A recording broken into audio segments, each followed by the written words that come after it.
Good morning, good morning, good morning. Happy Wednesday.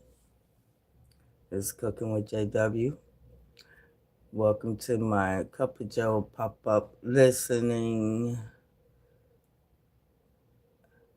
to the latest news. Let's see what's happening. This good morning. See what's happening this good morning. So, what's going on this morning? I hope you all's day is beautiful, bright, and blessed. Okay. Well, here's why we're gonna see what's happening. I see some oh my god. I've had it host attacked. So Jennifer was attacked, huh? I've had that host attacked. Oh, they gonna be messing with my girl. So Massey has a list. Okay. Yeah, this is what I do. Have my cup of Joe. I hope you all got your cup of Joe. This is a cup of Joe listening pop up. Well, I just, go through the news, review the news, see what's happening. Unfortunately, I say that to soldiers. Cubans, mostly Cubans, but many, many killed. They've been after this guy for years and years and years. And, he's a violent guy. He gets up there and he tries to imitate my dance a little bit. But he's a violent guy. And he's killed millions of people. President Trump talking about the U.S. military mission that removed Venezuelan President Nicolas Maduro. The president also announced that he will be meeting this week with U.S. oil executives as he seeks to exploit that country's petroleum reserves. We'll dig into all of that. Meanwhile, Secretary of State Marco Rubio seems to be trying to tamp down the rhetoric on taking over Greenland. We'll go through what he told lawmakers behind closed doors. And we'll attempt to sort through the latest troll from the Trump administration after it published a new website rewriting the history of the January 6th insurrection. A lot of stuff going on here, of course. We're talking about all of that. We would say the one thing that everybody agrees on is what the president said there up top, that the military did an extraordinary job. Some people saying one of the more complicated missions they've seen the United States military accomplish in quite some time. And so everybody agrees on that. The lingering questions out there remain, what's next for Venezuela? And well, actually, what's next for the hemisphere? A lot of questions. Along with Joe, Willie, and me, we have the co-host of our 9 a.m. hour, staff writer at The Atlantic, Jonathan Lemire.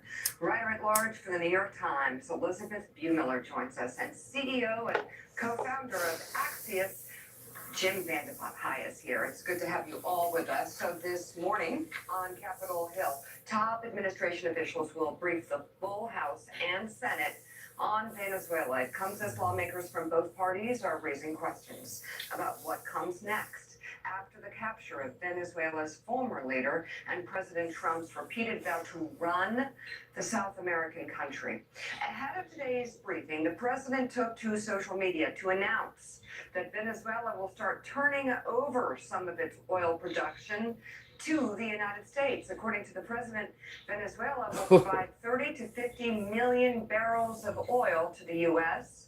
Trump says it will be sold at market price, and the proceeds will be controlled by himself to, quote, benefit the people of both countries.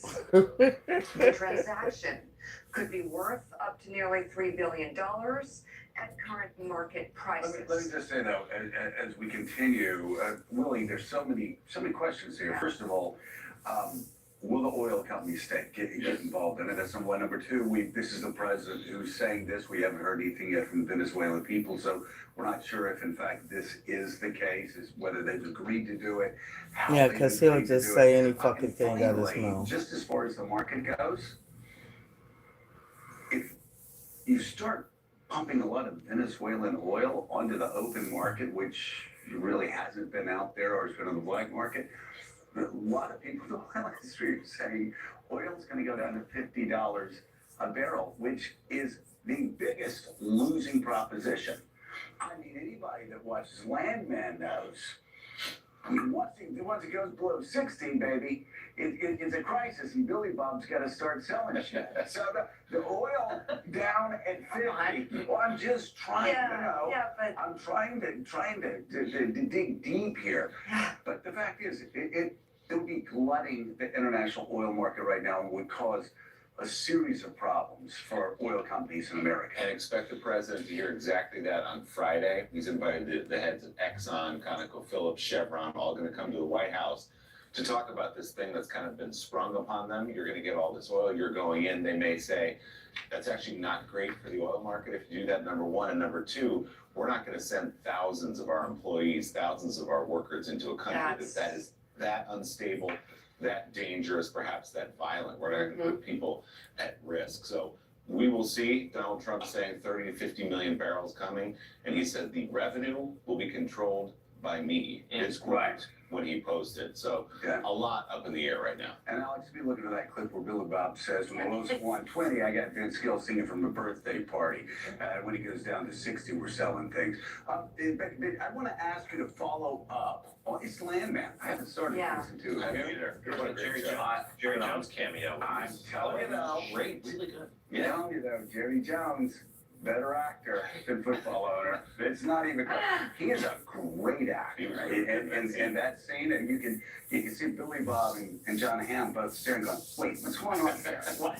Is this Olivier? Is this Texas? West Texas is Olivier? So we've heard all of this talk about oil and the president telling me we're going to keep the oil.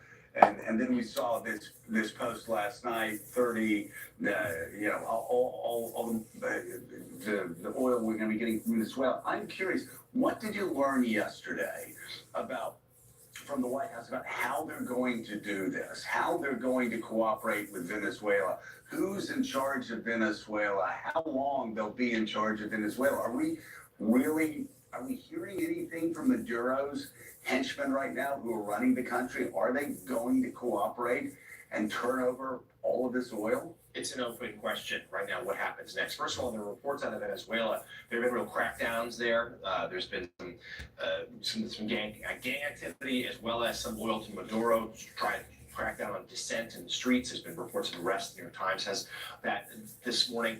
In terms of the arrangement with the government, it remains to be seen. We have the opposition leader, Ms. Machado, the Nobel Peace Prize winner, basically giving an interview yesterday saying she would give up her Peace Prize to President Trump if it meant he would help her take charge of the Welcome country. to the Cup of Joe, listening just now. pop-up. Marco Rubio will take sort of the lead on this. I know there have been some speculation that Stephen Miller's going to play an President said outsized Stephen Miller. Stephen Miller laughed that off. He did. Yeah. Can you give us the behind the scenes Just info listening about to that? some Well, news. there's a sense here that Rubio is going to, in name, be in charge. The question is, how much day-to-day can he actually do? This is a man with multiple jobs right now. He's become a meme that he gets another job every day while sitting on that couch. But he might be spread thin. Stephen Miller is one of the architects of the original operation, the drug boat strikes. So he will have, whether it's formalized or not, he'll certainly have a say there as well. And at the moment, the Venezuelan leader has shifted her tone and suggested she'll cooperate. But it's just words right now. It's too early to know how much actual buy-in and action there will be. But it's clear the United States is trying to dictate terms and say, you, the leader of this country, will do what we say, or we might look to other options. We've heard for decades now from Colin Powell. we heard originally from Cap Weinberger. It was the Weinberger Doctrine that got transferred into being the Powell Doctrine. About how we avoid the next Vietnam, or how we avoid now the next Iraq. And everybody talks about before going in, what is the exit plan before you go in? Do you have the support of the American people? Right now, again, nobody is saying what the military did was not extraordinary. The question is, what is the exit plan? And we have absolutely no answers several days later. Well, let's get to Jim Vandehei and Elizabeth Buemiller on this, and we'll look at the questions that National Review contributing editor Andrew McCarthy is asking in his new piece. What's the plan in Venezuela? He writes in part, quote, we invaded a country that hadn't threatened us, bombed its defense capabilities, captured its de facto leader, and whisked him away to face adversarial trial in our judicial system. These are acts of war. That's how we would regard them if another nation even attempted to do it to us. What is the president's plan? It's not obvious that he has one. I don't see how you restore deterrence by taking apparent ownership of, by leaving in place the anti-American Marxist regime that was the supposed rationale for removing Maduro, while simultaneously encouraging China and Russia to believe they may be able to invade their neighbors with impunity. Elizabeth Buemiller, I'll let you try and wrap your head around that and come up with some answers. Any thoughts? I have no answers. I don't think the Trump administration does either. I think what's incredible to me Hi is guys, those of welcome us who to my remember Cup of Iraq, Joe I think listening everybody pop up. here does. You know, Y'all know what I It's do. almost like the Trump administration is Listen to the learned news. opposite lessons from Iraq. You know, right now de-Ba'athification is considered a disaster. You know, because the U.S. basically got rid of the Iraqi civil service and the military and started afresh, and that created years and years of chaos and bloodshed. And instead, the Trump administration has now done the opposite, which is to keep the corrupt regime in place and just okay, we're now going to control it from a ship off the coast. We're going to control it from Marco Rubio's office. This is. This defies any kind of reality. I just don't, and it's in a way there was never a real plan for Iraq. This is much more extreme. There's no plan at all. And I think Trump seems to be the one who's threatening with these tweets and threatening the leader. If you don't do this, it's going to be 10 times worse for you. It's nobody could ever imagine this would have happened, even in the first term, and now here. So I have no answers for you how this is going to work. Jim, Yeah. there's this rhythm that we fall into where the president says something outlandish or posts something outlandish, and then the Secretary of State, Marco Rubio, comes in and sort of tempers it for Congress, for the American public. At that news conference a couple of days ago where they were describing the strike inside of Venezuela, when asked, when you say we're going to run Venezuela, who is going to run Venezuela? President Trump said, these people behind me, pointing to Marco Rubio and others. Rubio later said, no, we're going to run it through policy. We're not actually going to be the ones there governing. Same thing on Venezuela. Just yesterday, Marco Rubio spoke to a group of senators, said, guys, we're not going to invade Venezuela. The president wants to buy Venezuela. So you have, Greenland is what I meant. So you have this dynamic that we've seen where Marco Rubio has to kind of smooth out what the president has said. So which do we believe, I guess, is the question. I think Stephen Miller is a much closer approximation to what Donald Trump thinks right now than Marco Rubio is. I agree that there's not any coherent plan for how they're going to govern Venezuela now that they've toppled the regime. I'm not surprised they're able to topple the regime as easily as they could. We have a military that's bigger than the next 10 combined. We have an awesome special forces, Delta, others who've done this type of work with great precision in the past. But if you really want to understand Trump and you want to understand kind of how he's thinking about the world, listen to Stephen Miller. I think the president has been very clear over the last couple of years that he doesn't agree with the way most people look at the global map. He thinks that people are ruthless, people are selfish, and that power is what rules. I think he's comfortable with a world where there's different spheres of influence, where China has its chunk, Russia has its chunk, and we have ours, which is this hemisphere. I think underneath that, he thinks, okay, if we have oil, I don't think oil is as valuable as it was 5 years ago because there's just more efficient energy and a more diverse set of energy sources. He does seem to think that oil matters a ton. But if you look at what's in Venezuela, if you look at what's in Greenland, if you look at what's in Canada, if you go back to the way that he talked about Canada earlier, about a year ago, it is a lot of the minerals and a lot of the components that you need to win an AI war, which will ultimately probably decide who rules the world 10 to 20 years from now. So that would be the global way that they're looking at this.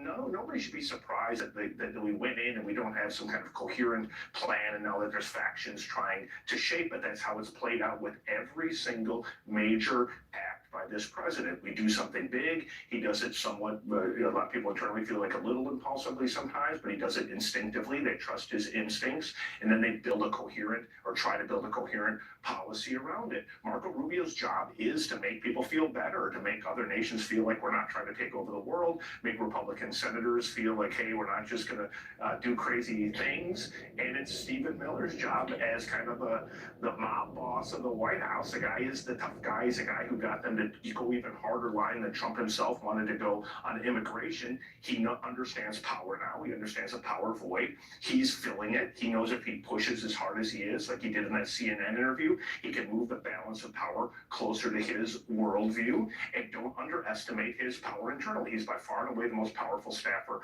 in this administration, not close. So Willie mentioned Greenland. The White House says President Trump is discussing a range of options to obtain that island. In a statement yesterday, White House Press Secretary Caroline Leavitt wrote in part, President Trump has made it well known that acquiring Greenland is a national security priority of the United States. Utilizing the U.S. military is always an option at the commander-in-chief's disposal. Secretary of State Marco Rubio, meanwhile, told lawmakers on Monday that recent threats toward Greenland do not signal an imminent invasion. That's according to new reporting from the Wall Street Journal. Rubio's comments came during a closed-door briefing with the Secretary of State explaining that the Trump administration's goal is to buy the island from Denmark. The paper reports that Rubio's remarks were in response to Senate Minority Leader Chuck Schumer asking if the administration was planning to use military force in other places, including Mexico and Greenland. Rubio played down the idea that the United States could seize Greenland by force, according to people familiar with the briefing. The Journal also notes that U.S. and European officials say they have seen no signs of the White House preparing a military invasion of Greenland. Meanwhile, European leaders yesterday showed support for Greenland, releasing a joint statement saying the island belongs to its people and stressing that security in the Arctic must be achieved collectively with NATO allies, including the United States. It comes after Denmark's prime minister on Monday warned that an American takeover of Greenland would amount to the end of NATO. The Wall Street Journal's editorial board is writing about this morning in a piece titled Invade Greenland? Why? The piece writes, the invasion talk is probably Trumpian bluster to prod a negotiation to buy the island or end up with some other expanded U.S. presence. But even the suggestion of force is damaging America's interest across the Atlantic. Danish Prime Minister Frederiksen was candid that, quote, if the United States chooses to attack another NATO country militarily, then everything will come to an end, including NATO. The truth of that statement is what makes military action for Mr. Trump hard to take seriously. But feuding with friends over Greenland is giving Vladimir Putin another wedge to divide America from Europe to his benefit. That means less U.S. leverage for driving a good and durable Ukraine settlement. Maybe the Greenland affair is merely what now passes for online MAGA entertainment. But Mr. Trump would help his own cause in every hemisphere if he dropped the invade Greenland routine. That's the Wall Street Journal's editorial board. Joe, as many people have pointed out, if you want a bigger base, we already have one on Greenland. Right. Denmark says, go for it. You want another base on Greenland? Right. Go for it, says Denmark.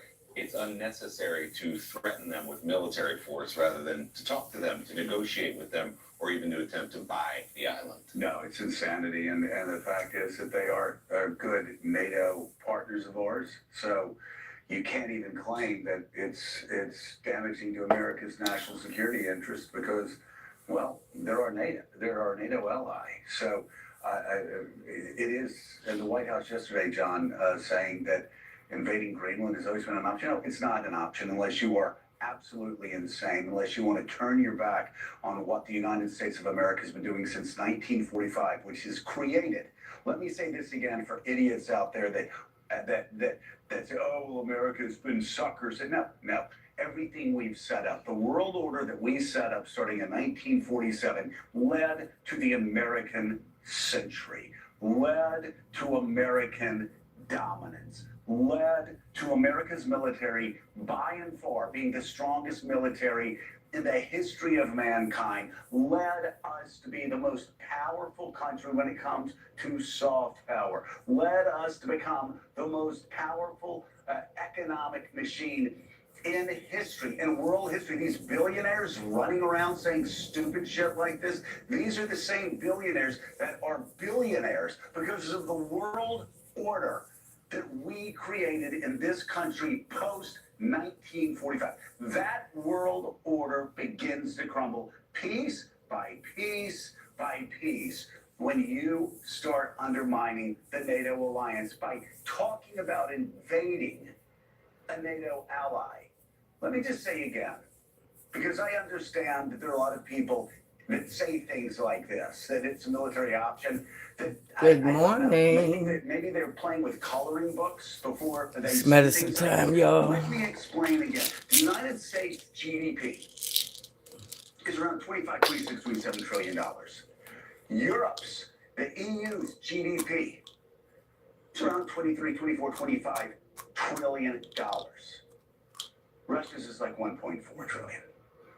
It's how powerful we are when we stand shoulder to shoulder next to our allies that help us defeat Where is this Nazism, one that help missing? us defeat communism, that will help us together overcome the threat from China. And we're talking about Venezuela Good when China's morning. eating our lunch across the globe. We're talking Welcome about to the Cup Joe Greenland Pop when Up China Listening is Hour. eating our Hey, lunch Trucker across the Wife. globe. We're talking about Good all morning. of these 19th century pursuits. Just up, when y'all know what I China do. is Take my rushing medicine, headfirst watch a little into the news, 21st see century what's happening race, in the crazy world. militarily, economically, diplomatically, and most importantly, How are geographically, you this say morning? technologically. Still trucking. This is insanity. to Hey, talk about going into Shawanda. Greenland. How you doing? Good Venezuela, morning. I understand militarily. You Yeah, can welcome talk to about my that. Cup You of can Joe justify listening that pop up. action. You It's know I'm done gonna do the news. correctly. Take my It's medicine. done correctly. And right now, the military part again done correctly, but we don't know what it's going to be like moving forward. And doesn't look great right now. But Greenland, Yes, too much medicine. that shatters. Whew. Don't ever get a chemical reaction and create and acquire eczema all over your body. It's madness. Analysts believe that Vladimir Man. Putin had two goals with his invasion of Ukraine. One, of course, take the country. But secondly, to really strain and fracture the NATO alliance. And this here is happening. He had nothing to do with it. And if this is already putting pressure on the alliance, Happy everything you just said Wednesday. is right. So how was The your United States, I've been told this is your sort of a drive, good trucker comeback wife? conference. They're using- What they did you wanna say, avoid Nebraska? military I think you option. said I've you been was writing on going this in the to. Greenland issue the last couple of days.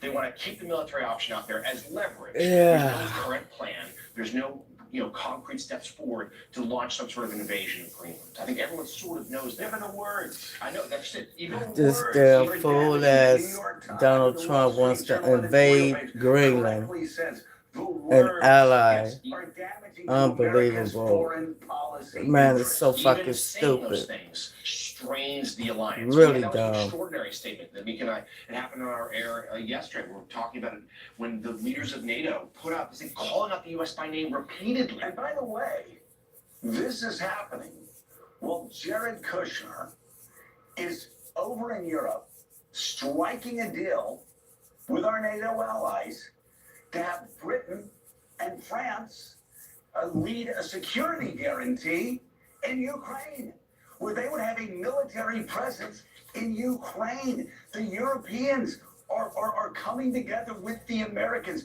We're moving toward a security agreement that would guarantee the protection of Kyiv's government. And we're talking about Greenland at the same time? Well, these things are connected because Europe, to this point, has been really reluctant to call out the Trump adventurism when it comes to Greenland because they're afraid of upsetting the president, endangering their role in Ukraine, endangering these security guarantee negotiations. And that's why they felt like the rhetoric the last 4 days was so extreme, they were willing to take the risk of upsetting President Trump by putting out the statement yesterday, saying Greenland's sovereignty, Denmark/Greenland's sovereignty must be respected. And I think we will see, though, an effort from the United States, even if military option remains just a threat and not actually something concrete, they're going to put a lot of pressure on there to cash bonuses, stage an election, referendum, whatever it might be, to try to acquire Greenland. And even that, even if there's never boots on the ground, even if there's no military deployed, is going, because Denmark's made clear, Greenland is not for sale. Greenland is not available. So even trying these things going to put an extraordinary amount of strain on this all too important alliance. Yeah, Right. we would be so much better off if the map showed Greenland at its natural size. Yes. You show that map looks really big. See that? Look, Yeah. that just looks so Who should inviting. want it? Yeah, so who wouldn't want it? Right. It's not that big. The president sees that it's the size of the United States, bigger than the United States. We need to have that. But- it's flat on the map. But Exactly. 50,000 people. We Yeah. just scratched the surface here. Still ahead on Morning Joe. A look at the new effort by the White House to. If you didn't know, Clio is a cash event, and we're Yeah, gonna get $250. man. Now I know what you're thinking. What about my credit? Okay.